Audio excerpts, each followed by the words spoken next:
Hello students, आज हम शुरू करेंगे आपका सिविक्स का चैप्टर। पेज नंबर 22 से शुरू है आपका second chapter, what is democracy, why democracy. First chapter हम नहीं कर रहे हैं क्योंकि फर्स्ट चैप्टर आपका कटा हुआ है, ठीक है। तो सेकंड चैप्टर से हम शुरू करेंगे। तो इसके अंदर क्या है, हम डेमोक्रेसी के बारे में ही डिटेल में पढ़ेंगे कि डेमोक्रेसी क्या है और क्यों डेमोक्रेसी की ज़रूरत है। तो अब ये जो आपका स्टार्टिंग है, ये सारा जो क्या है फर्स्ट चैप्टर से ही रिलेट करते क्वेश्चन है इसके अंदर। तो ये नहीं कर रहे आज हम करेंगे पेज नंबर 26 से 2.2 फीचर्स ऑफ डेमोक्रेसी। सबसे पहले तो आपको जो है यहाँ पर डेमोक्रेसी की हाईलाइट की हुई आपको डेफिनेशन दी है, जिसको कि आप बार बार पढ़ रहे हो। डेमोक्रेसी है क्या, ठीक है। 6 क्लास से आपकी डेमोक्रेसी का शुरू हो जाता है आपका डेमोक्रेसी की डेफिनेशन, और अब तक तो आते आते आपको बहुत अच्छे से ये लर्न भी हो चुकी होगी, ठीक है। Democracy is a form of government. Democracy एक ऐसी गवर्नमेंट का प्रकार है, ऐसी गवर्नमेंट है इन विच, जिसमें the ruler are elected by the people. जो रूलर है, रूलर्स जो हैं उनको चुना जाता है लोगों के द्वारा, ठीक है। तो अब ये तो है मेन डेफिनेशन, लेकिन अब इससे भी क्या है, कुछ क्वेश्चंस उठाए हैं इन्होंने। किस चीज़ के क्वेश्चंस उठाए हैं, डेमोक्रेसी के बारे में, ठीक है। सिंपल सी डेफिनेशन आपने अब तक ये याद की है, अब हम पढ़ेंगे इसको डेमोक्रेसी को बहुत ही डीपली। तो फीचर्स ऑफ डेमोक्रेसी पढ़ रहे हैं हम, क्या क्या फीचर्स हैं, डेफिनेशन यहाँ हमने पढ़ ली है। अब सबसे पहला जो इन्होंने क्वेश्चन उठाया, क्या उठाया, रूलर के बारे में। Who are the ruler in this definition. ये रूलर कौन है, ये जो डेफिनेशन दी है कि ruler are elected by the people, तो इसमें रूलर कौन है। Which official must be elected for any government to be called a democracy. Which decision may be taken by the non elected officials in a democracy. भाई कौन से जो officials हैं उन्हें चुना जाता है किसी भी गवर्नमेंट के लिए, जिसको कि डेमोक्रेसी हम कह सकते हैं, और कौन से ऐसे डिसीजंस हैं जो कि नॉन इलेक्टेड जो ऑफिशियल्स हैं वो डेमोक्रेसी के अंदर लेते हैं। सेकंड क्या इन्होंने उठाया, व्हाट काइंड ऑफ इलेक्शन, अब इलेक्शन के बारे में। कॉन्स्टिट्यूट और डेमोक्रेटिक इलेक्शन में किस प्रकार के इलेक्शन करवाए जाए जिसको कि हम कह सकें कि ये एक डेमोक्रेटिक इलेक्शन है। What conditions must be fulfilled for an election. किसी भी इलेक्शंस के लिए क्या कंडीशंस पूरी की जानी चाहिए जिससे कि ये डेमोक्रेटिक इलेक्शन बने। पहला रूलर के बारे में हो गया कि रूलर कौन हो सकता है। सेकंड, इलेक्शंस किस प्रकार से करवाए जा रहे हैं जिसे हम डेमोक्रेटिक इलेक्शंस कह सकें। थर्ड क्या है, who are the people who can elect the ruler. वे कौन लोग हैं जो कि रूलर को चुनते हैं और गेट इलेक्टेड एज रूलर, और जिनको रूलर बनाया जाता है, चुना जाता है। कौन है वो लोग जिनको चुना जाता है या जो चुनते हैं। Should this include every citizen on the equal basis. क्या इसके अंदर जितने भी सिटीजन्स हैं उनको बराबरी से इंक्लूड किया जाता है।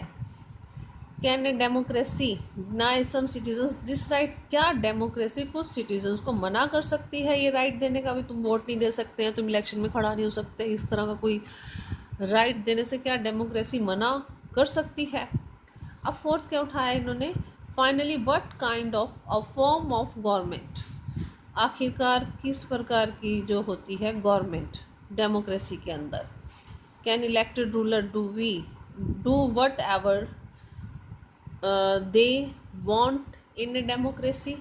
क्या जो चुने हुए जो रूलर्स हैं वो कुछ भी कर सकते हैं डेमोक्रेसी के अंदर, और must democratic government function with some limits. क्या डेमोक्रेटिक गवर्नमेंट जो है वो काम करती है कुछ लिमिट्स में रहकर। ये क्वेश्चन उठाए हुए इन्होंने।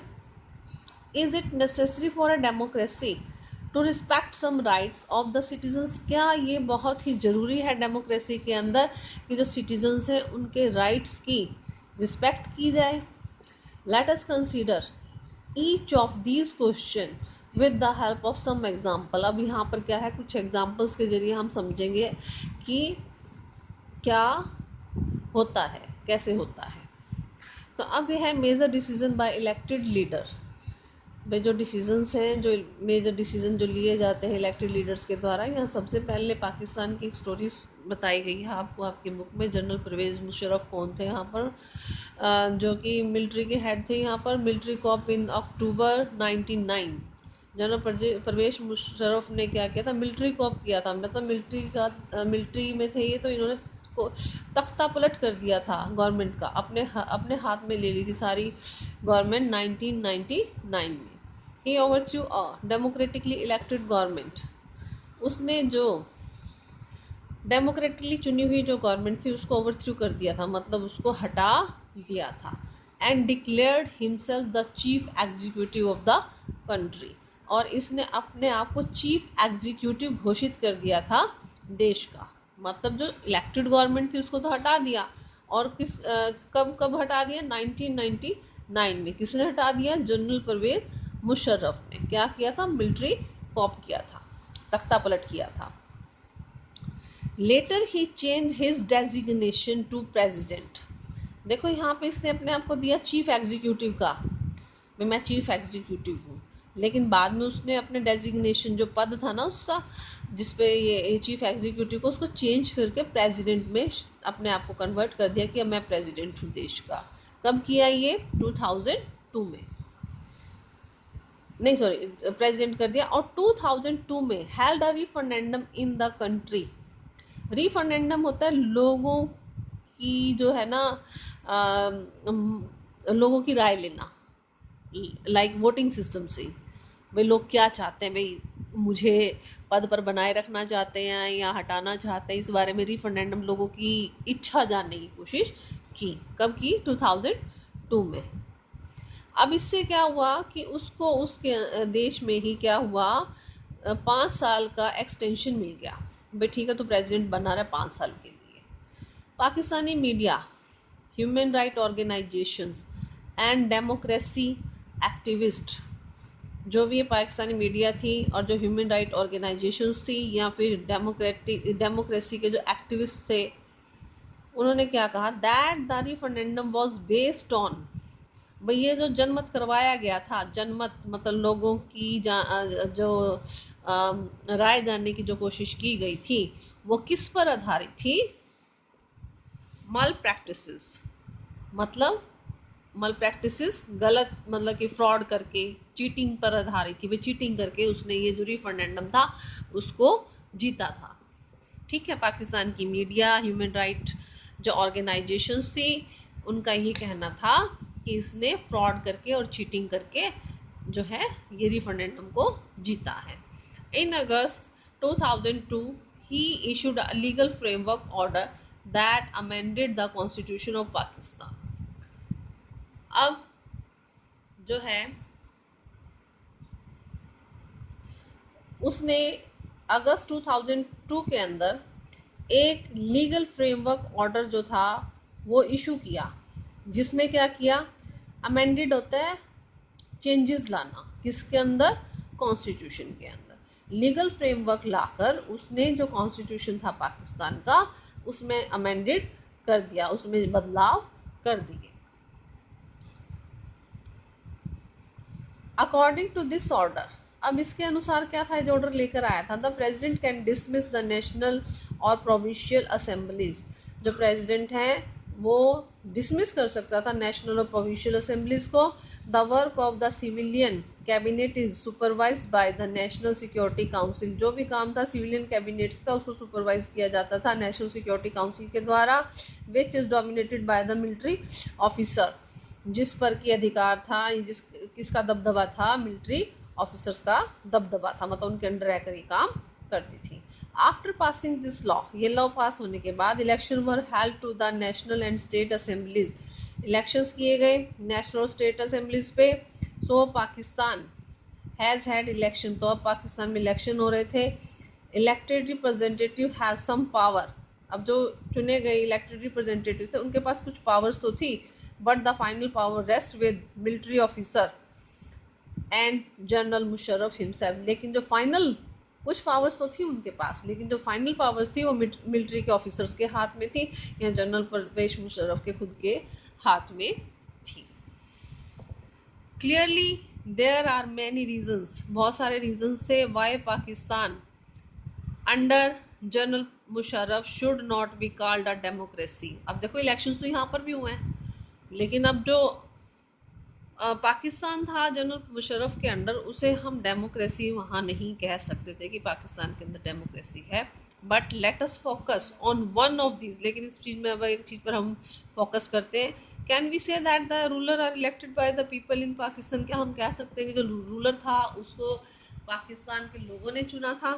नहीं कह सकते, क्योंकि फ्रॉड और चीटिंग के द्वारा वो बना था। Not quite. People may have elected their representative to the national and the provincial assemblies, but those elected representative are not really the rulers. अब लोगों ने चुना प्रोविंशियल असेंबली में और नेशनल असेंबली में अपने लीडर्स को, अपने रिप्रेजेंटेटिव को, लेकिन वो सही में उनके रूलर नहीं थे। They can not take the final decision, वो फाइनल डिसीजन नहीं ले सकते। जैसा कि हमने यहाँ पर पढ़ा है, जनरल परवेज मुशर्रफ और मिलिट्री ऑफिसर्स ये सारे डिसीजन फाइनल करते थे। The power to take final decision rest with the army officers. और जो आर्मी ऑफिसर्स थे उनके पास डिसीजन लेने की पावर थी, या फिर जनरल परवेज मुशर्रफ के पास ये पावर थी। And none of them are elected by the people, और इनमें से कोई भी जो है लोगों के द्वारा चुना हुआ नहीं था। This happens in many dictatorships and monarchies. ये बहुत सारी डिक्टेटरशिप्स होती हैं, और जो मोनार्कीज हैं जहाँ पर राजशाही है वहाँ पर ऐसा ही होता है। They formally have an elected parliament, वहाँ पर चुनी हुई पार्लियामेंट तो है, एंड गवर्नमेंट भी है, but the real power is, लेकिन जो असली पावर है, with those who are not elected, वो उनके हाथ में होती है जिनको कि चुना ही नहीं गया होता है। In the last chapter we read about the role of USSR in communist Poland. Last chapter के अंदर हम यूएसएसआर का रोल पढ़ेंगे कम्युनिस्ट पोलैंड के अंदर, और यूएस का भी पढ़ेंगे। कंटेम्प्रेरी इराक में क्या रोल था, लास्ट चैप्टर के अंदर डिटेल पढ़ेंगे। Here the real power was with some external power, यहाँ पर रियल पावर किसके हाथ में थी? जो कुछ बाहरी ताकतें थी उनके हाथ में थी। ये लास्ट चैप्टर के अंदर पढ़ेंगे, ठीक है। तो अब यहाँ पर क्या है डेफिनेशन, क्या फर्स्ट फीचर क्या निकल कर आ रहा है डेमोक्रेसी का? In a democracy the final decision making power must rest with those elected by the people. एक फीचर ये इसका निकल कर आ गया है। क्या? इन ए डेमोक्रेसी, डेमोक्रेसी के अंदर जो फाइनल डिसीजन है, डिसीजन मेकिंग पावर है, मस्ट रेस्ट विद, किसके हाथ में होनी चाहिए? जिनको कि लोगों ने चुना है, ना कि ऐसे लोग जिनको लोगों ने चुना ही नहीं है। ये हो गया इसका डेमोक्रेसी का फर्स्ट फीचर। तो आज हम इतना ही करेंगे, फर्स्ट फीचर ही करेंगे। अगर यहाँ तक किसी को प्रॉब्लम है तो मुझसे डिस्कस कर लेना। Thank you.